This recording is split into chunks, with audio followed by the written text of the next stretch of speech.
জামাত ইসলামী নেতৃত্বাধীন যে জোট, সেই জোটকে নির্বাচনে পরাজিত করতে সাজানো গোছানো পরিকল্পিত বিরাট ষড়যন্ত্র বাস্তবায়ন শুরু হয়ে গেছে। জনমতকে ভুল প্রমাণ করে পুরোপুরি কন্ট্রোলড ইঞ্জিনিয়ার্ড একটা ফলাফল দেখানোর মহা ষড়যন্ত্র চলছে। এই সব কিছু নেপথ্যে ভারত এবং ভারতের বিভিন্ন দালাল এজেন্সি। বাংলাদেশের নির্বাচন নিয়ে এখন এজেন্সির খেলা চলছে। জনমত হাসিনার দীর্ঘ 15 বছরের ফেসিবাদের মাধ্যমে 2008 সালের 1/11-এর ভুয়া নির্বাচনের মাধ্যমে জনমনে বা এজেন্সির একটা পারসেপশন তৈরি হয়েছে যে জনমতের কোনো দাম নাই বাংলাদেশে, আমরা যেভাবে সাজাবো সেটাই হবে। এখন আগামী নির্বাচনের ফলাফল সাজানো হচ্ছে যে এইভাবে মেকানিজম করে জামাতকে এই কয়টা দেওয়া হবে। এমনকি আওয়ামী লীগের জন্য বরাদ্দ রাখা হয়েছে যে আওয়ামী লীগকে এই কয়টা দিব, জামাতকে এই কয়টা দিব, বিএনপিকে এইভাবে জিতিয়ে দিব। এরকম একটা পরিকল্পনা চলছে। আর আরেকটা সম্ভাবনা হচ্ছে যে যেরকম দখল করে নিতে পারে, লুটপাটের নির্বাচন, গায়ের জোর দিয়ে যে যা নিতে পারে। তা গায়ের জোর দিয়ে কেউ বলছে জামাত 120টা নিবে, বিএনপি 160টা নিবে। না, এগুলোর পরিকল্পনা চলছে, ভারত নানান ষড়যন্ত্র করছে, কিন্তু আমার বিশ্বাস ইউনূস এগুলো হতে দিবে না। এবং জামাত এনসিপি বেঁচে থাকতে এইসব উল্টাপাল্টা কিছু হতে পারবে না। হ্যাঁ, জামাত এনসিপির চোখের সামনে যদি সুষ্ঠু নির্বাচনে প্রকৃতপক্ষে জনগণের ভোটে যদি বিএনপি জিতে যায় কোনো সমস্যা নেই, কিন্তু কারচুপি করে জিতবেন এটা হতে দিবে না। অতএব এখন যে আলোচনা করব এটা ডেঞ্জারাস এবং হতাশাজনক, কিন্তু এটা জরুরি সতর্কবার্তা।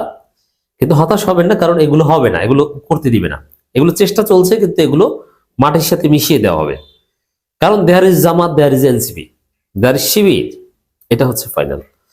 তো দর্শক, যেহেতু এই মেকানিজমের চেষ্টার নেপথ্যে ইন্ডিয়া এখন চাচ্ছে অ্যাডানিকস জামাতকে ঠেকাতে।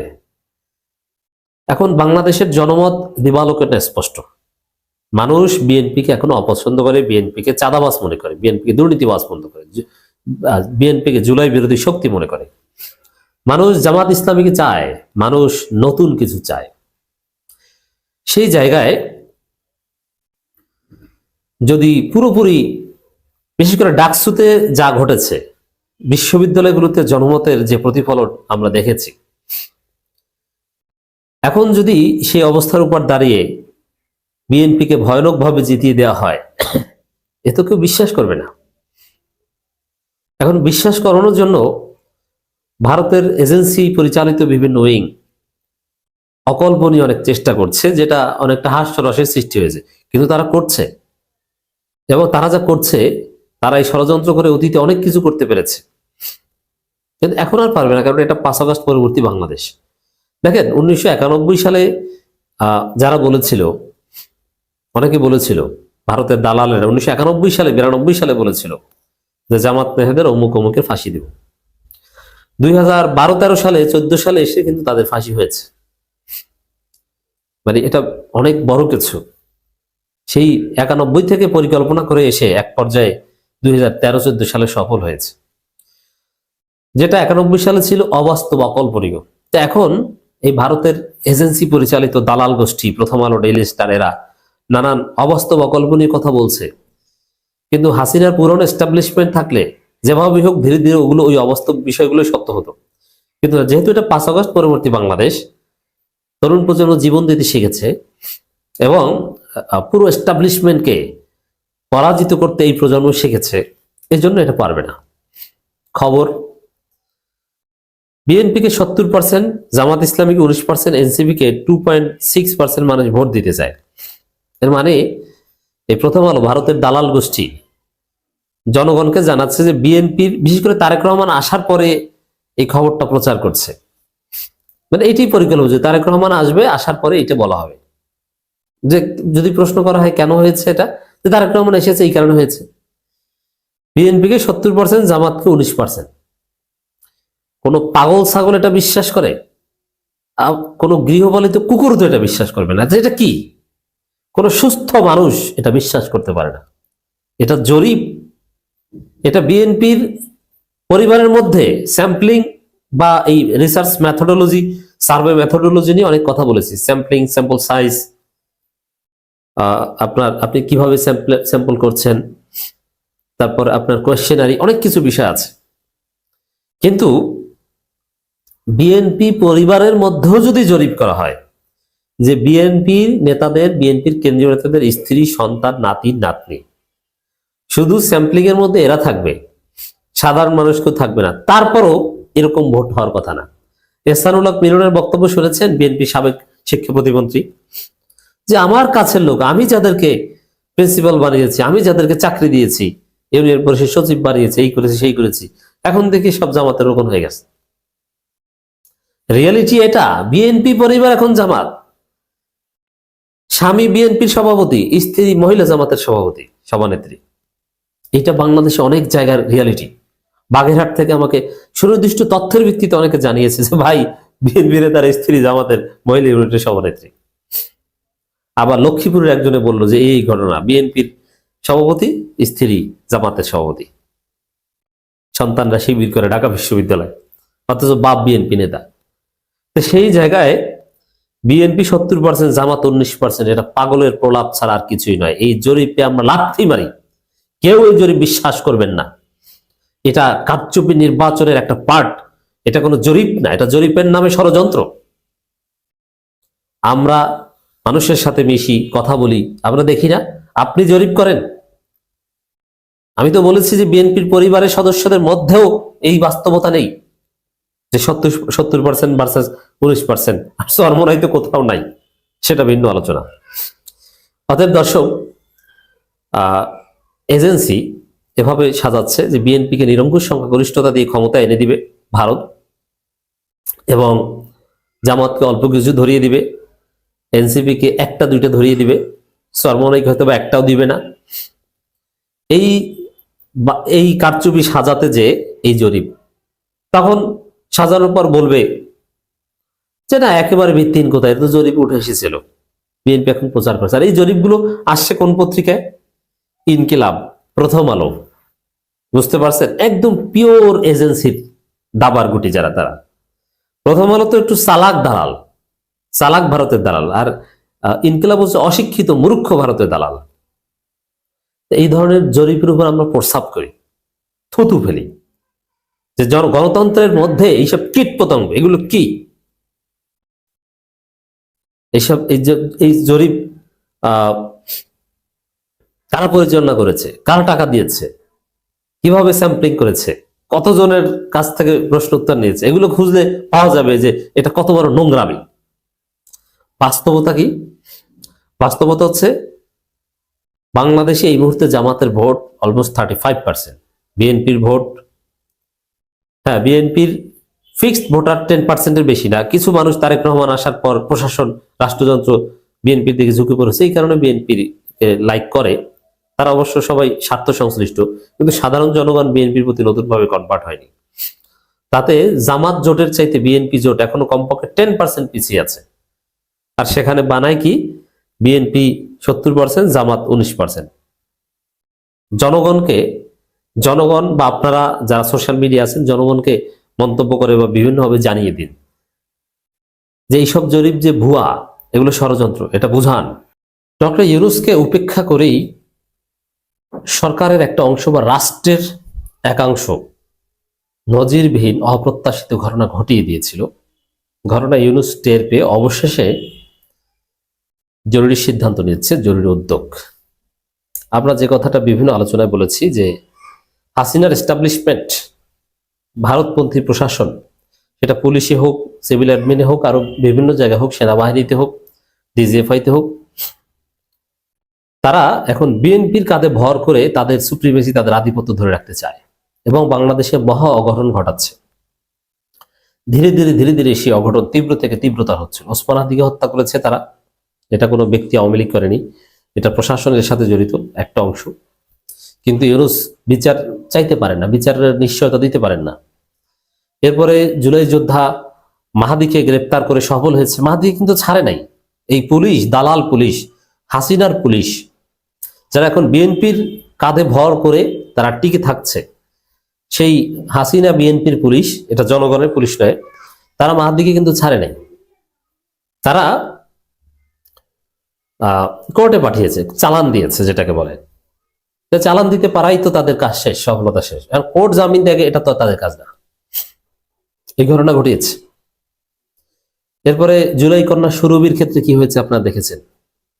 এটা কারা করেছে আমি ব্যাখ্যা দিয়েছি। এটা স্পষ্টতই ভারতপন্থী হাসিনার এস্টাবলিশমেন্ট পুলিশ, এবং এরা এখন বিএনপির কাঁধে ভর করে এটা করছে যে জুলাই কিচ্ছু না, এবং তাদের ক্ষোভ এবং তাদের বিশ্বাস যে জুলাইতে যারা থানা আক্রমণ করেছে এবং পুলিশ হত্যা করেছে তাদেরকে অ্যাট এনি কস্ট যে কয় বছর পর হোক বিচার আওতায় আনতে হবে। এখন আমি আগেই বলেছি যে ইউনূস জানবে না, ইউনূসের গোচরে জুলাই যোদ্ধাদের এভাবে একে একে পুলিশ ধরে নিয়ে যাবে, হত্যা করবে, এটা হতে পারে না। এর মানে ইউনূসকে অন্ধ করে রেখেছে, ইউনূসকে উপেক্ষা করেছে, এটা হচ্ছে রিয়ালিটি। তো দর্শক, সেই জায়গায় ঘটনা টের পেয়েছেন, আমরা বারবার বলেছি ইউনূসকে উপেক্ষা করে এই ঘটনা ঘটাচ্ছে। প্রশাসনের একটা বিরাট অংশ ভারতপন্থী হয়ে বিএনপির উপর ভর করে এই অঘটন ঘটাচ্ছে, জুলাইকে নাই করে দেওয়ার চেষ্টা করছে। যদিও জুলাই ঘোষণাপত্রে জুলাই যোদ্ধাদের সুরক্ষার একটা বিষয় আছে আর্টিকেল 24-এ, কিন্তু তারপরও এগুলো কেউ মানছে না। এখন ইউনূস কঠোর হয়েছেন, জরুরি পদক্ষেপ নিচ্ছেন, উদ্যোগ নিচ্ছেন। খবর, উপদেষ্টা কমিটির বৈঠক, জুলাই যোদ্ধাদের দায় মুক্তি ও আইনি সুরক্ষার উদ্যোগ। এর মানে জুলাই যোদ্ধারা যারা পুলিশ হত্যা করেছে, যারা থানা আগুন দিয়েছে, তাদেরকে কিচ্ছু বলা যাবে না, এটা কোনো অপরাধ নয়, এটা এই কারণে পুরস্কৃত করতে হবে। এর একটা উদ্যোগ নিয়েছে। তবে বিএনপি আসলে সে উদ্যোগ থাকে কিনা সন্দেহ। এই জন্য জুলাই যোদ্ধাদের সিদ্ধান্ত নিতে হবে, বিএনপিকে ক্ষমতা আসতে দেওয়া হবে, বা যতটুকু হয়েছে ওটা বিএনপির উপর ভর করেই পুলিশ এই সাহস পেয়েছে।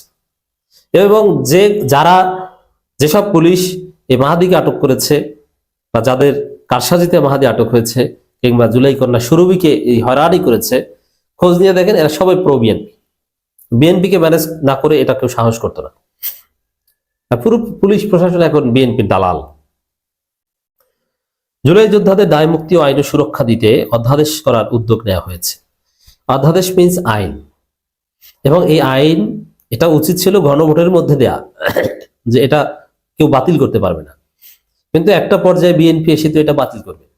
যেমন শেখ মুজিবের খনিদেরকেও তো ইনডেমনিটি দিয়েছিল জিয়াউর রহমান, কিন্তু ওটা হাসিনা এসে রেখেছিল। বড় ইনডেমনিটি যারা দিয়েছিল তাদেরকেও ধরার চেষ্টা করেছে, জিয়াউর রহমানকে ফাঁসি দেওয়ার চেষ্টা করেছে মরণোত্তর, যে তুই ইনডেমনিটি দিয়েছিস, তুই নিজে জড়িত। অতএব আজকে যে অধ্যাদেশের মাধ্যমে ইনডেমনিটি দেওয়া হচ্ছে, এটা এই সরকারের আমলে হয়তো পুলিশ কিছু করতে পারবে না, বিএনপি সেটা বাতিল করে দিবে। অতএব বিএনপিকে না ঠেকাতে পারলে জুলাই টিকবে না, এটা নিশ্চিত। কারণ জুলাইতে বিএনপির স্টেক নাই। জুলাইয়ের প্রধান স্টেক যাদের আছে তারা এখন বিএনপি সরাসরি প্রতিপক্ষ। জামাত, এনসিপি যারা জুলাই ঘটিয়েছে তারা এখন বিএনপির প্রতিদ্বন্দ্বী। অতএব জুলাইকে বিএনপি কেন রক্ষা করবে? জুলাই বিক্রি করে বিএনপি একটা ভোটও পাবে না, এই সুযোগটাই। বিএনপি এর জন্য 71 ব্যবসায় মনোনিবেশ করেছে, আর এই কারণে বিএনপি জুলাই ভুলিয়ে দিতে চাইবে, এটা সহজ হিসাব। অর্থাৎ বিএনপি ক্ষমতা আসলে জুলাই টিকবে, এরা যারা মনে করেন আপনার বোকার স্বর্গে আছেন। বিএনপি ধীরে ধীরে নানান ভাবে জুলাই ভুলিয়ে দিবে, এটা তো আগেই বলেছে। কেন ভুলিয়ে দেবে? ইটস ভেরি সিম্পল, যে জুলাইতে বিএনপির স্টেক নাই। এটা মহাসচিব বিএনপি তিনি বলেছিলেন যে এই আন্দোলনের সাথে আমরা জড়িত নই, স্পষ্ট কথা। এবং সালাউদ্দিন আহমেদ কিন্তু বলেছিলেন যে জুলাইটা একটা আবেগ, এটা কোনো আইনি ভিত্তি নেই। এর মানে বিএনপির কাছে জুলাইটা হবে কি দেখেন, জুলাই আসলে কান্নাকাটি করবে, কালো ব্যাজ ধারণ করবে, দোয়া মোনাজাত করবে, কিন্তু আইনি কোনো ভিত্তি থাকবে না। এটার কোনো সংবিধানে, আইনে এর কোনো আলাদা সিগনিফিকেন্স থাকবে না, জাস্ট কান্নাকাটিতে থাকবে। এইটা করবে হচ্ছে বিএনপি। এবং বিএনপির ন্যারেটিভটা কি হবে, যে বিএনপির অবস্থান কি ছিল? বলবে যে বিএনপি সবসময় একটা লিবারেল ডেমোক্রেটিক পার্টি, বিএনপি কোনো বিপ্লবী দল নয়, বিএনপি কোনো সহিংসতা বিশ্বাস করে না, রাষ্ট্রীয় প্রতিষ্ঠানে আগুন দেওয়া, পুলিশ হত্যা করা, থানা জ্বালিয়ে দেওয়া, এ ধরনের রাজনীতিতে বিএনপি কখনোই বিশ্বাস করে না। বিএনপি জুলাইতে শান্তিপূর্ণ কর্মসূচিতে ছিল, অগ্নিসংযোগ, বিটিভি ভবনে আগুন, কারাগারে হামলা, সেতু ভবনে আগুন, মেট্রো রেল ভাঙচুর, পুলিশ হত্যা, পুলিশকে ঝুলিয়ে রাখা, পুলিশকে পোড়ানো, থানা পোড়ানো, এগুলোর সাথে বিএনপি সম্পর্ক ছিল। এগুলো যারা করেছে তাদের বিচার হবে। কিন্তু যারা শান্তিপূর্ণ জুলাই আন্দোলন করেছে আমরা তাদের পক্ষে, এবং আমরা হচ্ছি সেই শক্তি যারা শান্তিপূর্ণ জুলাই আন্দোলন করেছে। তাহলে বিএনপি বিষয়টা কিভাবে ডিল করবে আশা করি আপনাদের বোঝাতে পেরেছি। অতএব ইউনূস সরকার চমৎকার সিদ্ধান্ত নিয়েছে, ইটস রাইট, ইটস গুড, কিন্তু বিপদ কিন্তু কাটেনি। বিএনপি আসলে এগুলো খেয়ে দিবে। জুলাই যোদ্ধাদের বিচারের মুখোমুখি করা হবে। আর বিচারের মুখোমুখি করা হবে একটা অংশ, আর একটা অংশকে কোনো একটা ট্র্যাজেডি ঘটিয়ে হত্যা করা হবে। কাউকে দেখবেন যে অস্ত্র সহ গ্রেপ্তার, কেউ মদ সহ গ্রেপ্তার, কেউ নারী সহ গ্রেপ্তার, কেউ গাড়ির তলে পড়েছে, কেউ লঞ্চে ডুবেছে, কেউ মোটরসাইকেল অ্যাক্সিডেন্ট করেছে, এরকম আপনারা একটা একটা শুনবেন বিএনপি ক্ষমতা আসলে। অর্থাৎ বিএনপিকে না ঠেকাতে পারলে জুলাই টিকবে না। যার ফলে জামাত এনসিপি এক, কেন এক? বিএনপিকে ঠেকানোর জন্য। এটা এনসিপি ফিল করেছে।